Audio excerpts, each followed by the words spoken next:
Know thyself. The only real knowledge is gnosis, or knowledge of the self, which includes what you are and what you're not.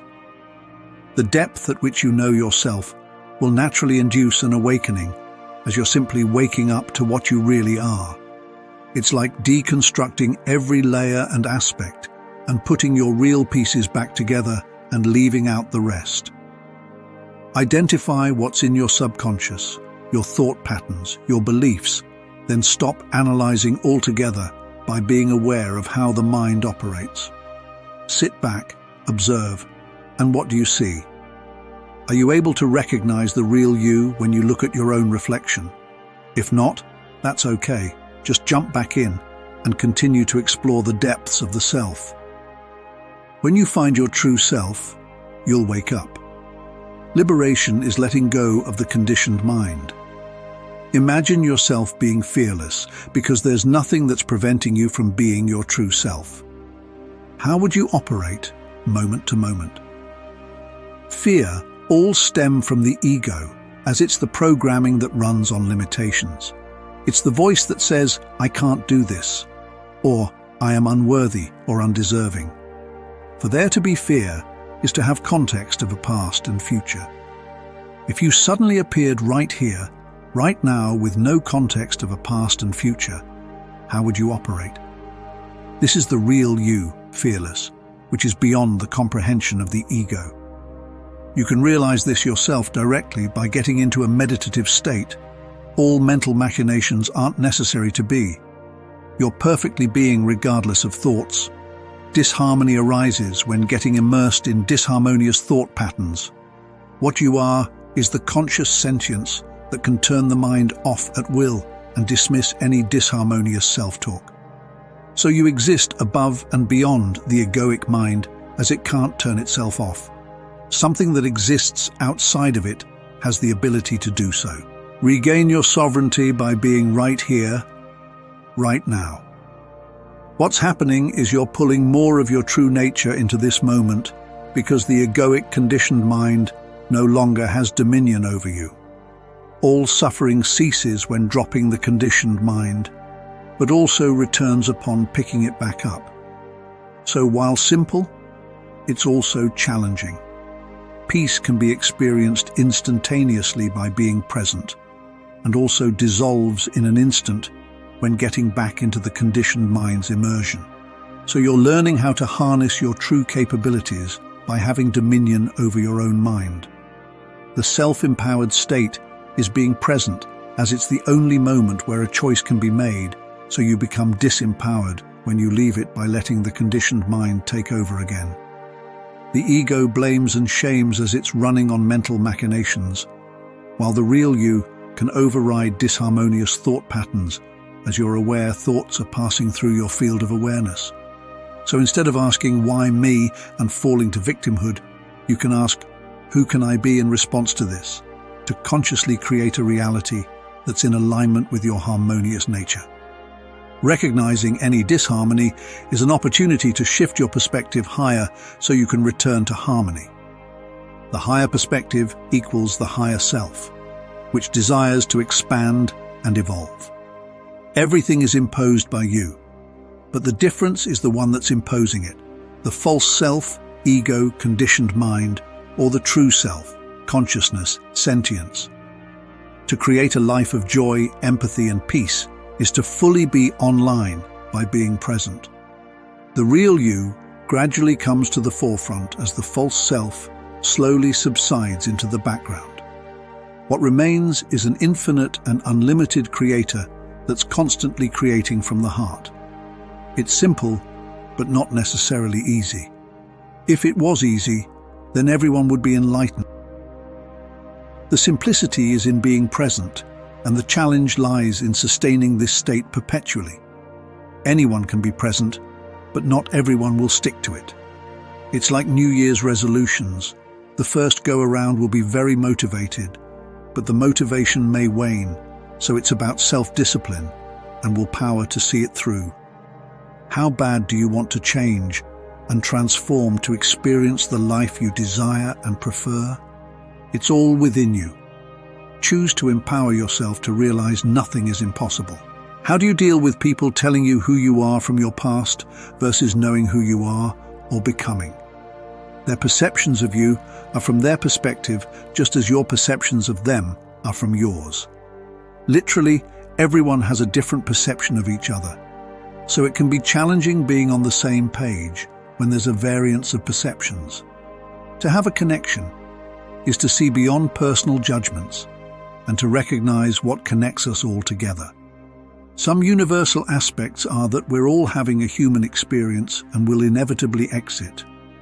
What anyone does within the human experience is all individualized, which includes the depth of understanding the self. It's like school. It's not your responsibility for anyone else's graduation. We're all growing at our own pace. When you can see it's all unique and individual paths, you can then exercise compassion, knowing that everyone is experiencing their path according to their own free will. Insistence creates more resistance as free will is being interfered with. There's nothing to convince, as the truth comes through self-realization. The seeker is seeking the truth, not the other way around. The truth just is. The individual has to realize it on their own, but the lack of realization isn't a fault and is a direct byproduct of the current level of consciousness. An awakening is a process in which some will never wake up within the incarnation. And that's okay, as there's no quota or due date. It also might not be in their life plan to fulfill. Each path is unique, so the specific life plan is always going to be out of sight by design, as a test wouldn't be a test if you already knew the answers prior to taking it. Remind yourself that you don't know what their life plan is, so you can focus strictly on yours. The only one that can graduate for you is you. The one that forgives isn't the same level of consciousness that committed the act, as forgiveness itself shows you're operating at a higher level. So the past is resolved when there's a resolution, which is love and wisdom. Otherwise, it remains unresolved, which results in guilt and shame. If there's still disharmonious feelings, then there's still an identification with that version. To level up is to alchemize the lower vibrational energy into a higher one by understanding how you can grow from it. The one that sees it from a higher perspective is the leveling up of consciousness, which creates a new version of you.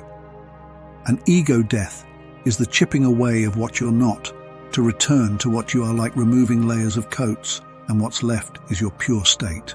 Be open, flexible, and fluid. Go with the flow. Caring is an attachment to expectations, as the opposite is being carefree, which is unbothered or not worried.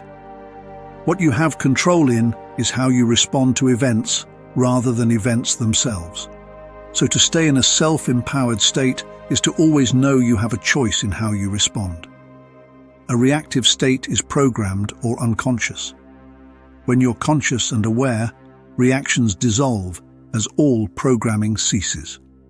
Practice mindfulness throughout the day to get accustomed to the detached and carefree state.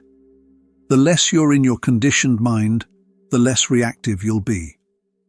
Psychosis is the result of rapid ascension or getting too much energy that your current capacity can contain. Depression is being depressed into the lower frequencies. So there's an imbalance of energy where you're not grounded enough to reach the higher states of consciousness. It's like a tree. The higher it goes, the deeper the roots have to be planted. To regain balance and alignment, be present. No thoughts or judgments, just be here now. Rest in this state of being perpetually, so the energy merges as one, rather than going too much one way or the other. Panic, fear, and anxiety are signs the egoic mind is still active. When you're operating at the higher self level, any disharmonious feelings dissolves as you're back to your true state. What you are is the conscious sentience that can send commands to the mind. Any thought is under your dominion, and you can prove it to yourself by telling the mind to shut up by being present. Awareness can be aware of thoughts, but the mind cannot think of awareness. It's a one-way street. Therefore, you are never bound to the mind and can overrule it at any given moment. Every circumstance or challenge is designed for you to look deeper within, to recognize what you really are at the core. It's to realize that you are not defined by your circumstances and are way more than just a body or personality. The layers are doing their intended purpose for you to peel back, so you can reconnect to your infinite essence. Once the layers have been pulled back, your light will shine and radiate everything around you. So it's not just for individual growth, but also for the collective. By being your authentic self, you are raising the consciousness for the whole. A rising tide lifts all ships. The subconscious is what creates the majority of reality. It's all the habits and perceptions that's been programmed to the point of being on autopilot, so you're instinctively doing it without any awareness you're doing so. Inner work involves identifying what those subconscious patterns are, and to get to the core motivation and desire as to why you're doing it in the first place. You can start from the moment you wake up and list every single thing you do until you go to sleep. Write it down, and beside each one, ask yourself, why am I doing this? If there's practicality behind it, then keep it.